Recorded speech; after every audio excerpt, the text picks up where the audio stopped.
వయోవృద్ధుల సమస్యల పరిష్కారానికి తనవంతుగా సాయశక్తుల కృషి చేస్తానని Adilabad Congress party assembly incharge Kandi Srinivasa Reddy తెలిపారు.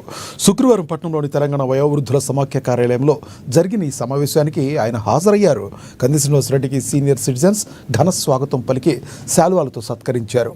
వివిధ విభాగాల్లో పనిచేసి రిటైర్మెంట్ తీసుకున్న సీనియర్ సిటిజన్స్ ప్రశాంతంగా తమ రిటైర్మెంట్ జీవితాన్ని గడపాలని కంది శ్రీనివాసరెడ్డి ఆకాంక్షించారు.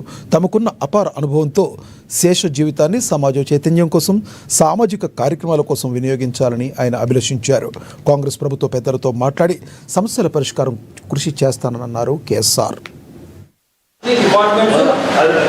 వయోవృద్ధుల సంక్షేమ సంఘం ఇక్కడికి రావడం, మీ సమస్యల్ని తెలుసుకోవడం చాలా సంతోషంగా ఉంది. మీరందరూ కూడా అనేక వృత్తులలో ప్రభుత్వ ఉద్యోగాలు చేసి రిటైర్ అయినారు. ఇప్పుడు ప్రశాంతమైనటువంటి రిటైర్మెంట్ జీవితాన్ని గడుపుతా ఉన్నారు. మీ రిటైర్మెంట్ జీవితం ఇలాగే ప్రశాంతంగా ఉండాలని, మీకున్నటువంటి మరికొంత సమయాన్ని సమాజ సేవకి, సామాజిక చైతన్యాన్ని తీసుకురావడానికి ఉపయోగించాలని నేను మనస్ఫూర్తిగా కోరుకుంటా ఉన్నాను. అట్లనే మీ అందరి ఆశీర్వాద బలంతో నేను కూడా ముందుకెళ్తా ఉన్నాను. మీ అందరి ఆశీర్వాదము, ప్రేమ, ఆప్యాయతలు ఇలాగే ఉండాలని మనస్ఫూర్తిగా కోరుకుంటా ఉన్నాను. అలాగే వయోవృద్ధులు ఆదిలాబాద్కి చేసినటువంటి సేవలు మర్చిపోలేనివి. అనేక సామాజిక చైతన్యాలకు మీరు స్ఫూర్తిగా నిలిచిండ్రు. భవిష్యత్తులో కూడా మరింత స్ఫూర్తిగా ఉండాలని కోరుకుంటా ఉన్నాము. అలాగే మీ సమస్యలన్నింటినీ కూడా ఇన్ఛార్జ్ మంత్రి గారు జూపల్లి కృష్ణారావు గారి దృష్టికి తీసుకెళ్తాము తప్పకుండా.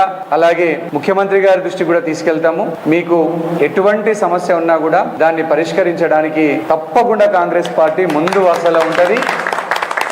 మీకు అన్ని విధాలుగా ఆదుకుంటాం. అన్ని రంగాలలో మీకు సమప్రాధాన్యత ఇచ్చి మిమ్మల్ని ముందుకు నడిపించేటువంటి బాధ్యతను కాంగ్రెస్ ప్రభుత్వము, కాంగ్రెస్ పార్టీ తీసుకుంటుందని ఈ సందర్భంగా తెలియజేస్తూ మీ దగ్గర సెలవు తీసుకుంటా ఉన్నాను. తప్పకుండా మీకు ఏ సమస్య ఉన్నా కూడా తప్పకుండా ప్రభుత్వం దృష్టికి తీసుకెళ్ళడానికి నేను ముందు వరుసలో ఉంటానని ఈ సందర్భంగా తెలియజేస్తా ఉన్నాను.